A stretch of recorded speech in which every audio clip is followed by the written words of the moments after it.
আমরা যখন মারা যাব না, আমরা মারা গেলে পরে 40 দিন তারা আমাদেরকে মনে রাখবে কিনা সন্দেহ আছে। বিশ্বাস করছেন না? এই যে আমাদের অনেক আত্মীয় স্বজন মারা গেছে না, বছরে একটা বারো কি কবরস্থানে কেউ গিয়েছে? হয়তো যায়, মৃত্যুবার্ষিকী ওই দিন যায়, তাই না? দেখেন আমরা কিন্তু আস্তে আস্তে ভুলে গিয়েছি তাদেরকে, আমরা ব্যস্ত হয়ে গেছি। ঠিক একইভাবে তারাও আমাদেরকে ভুলে যাবে। এই জন্য আমি বারবার আপনাদেরকে মনে করে একটা কথা, আমার জীবন থেকে উপলব্ধি করি একটা কথা, যে একমাত্র আল্লাহ ছাড়া এই পৃথিবীতে এবং পরকালে আমাদের আপন বলে কেউ নাই। বাকি সবাই সবার স্বার্থের জন্য আছে। মানুষ মানুষের অবস্থানকেই মূল্যায়ন করে, মানুষ মানুষের অবস্থানকেই মূল্যায়ন করে। আল্লাহ রাব্বুল আলামিন আপনার ভিতরটাকে ভালোবাসেন।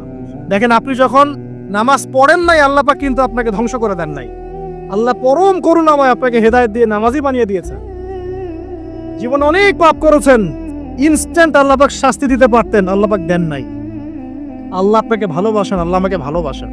আল্লাহ পাকের এই ভালোবাসার ঋণটা শোধ করার জন্য হলেও নামাজি হয়ে যান, আল্লাহর পথে ফিরে আসেন, দিনের জন্য কিছু করেন, দিনের ফিকির করেন, পড়াশোনা করেন। প্রিয় ভাইরা, আল্লাহ পাক তৌফিক দান করুন।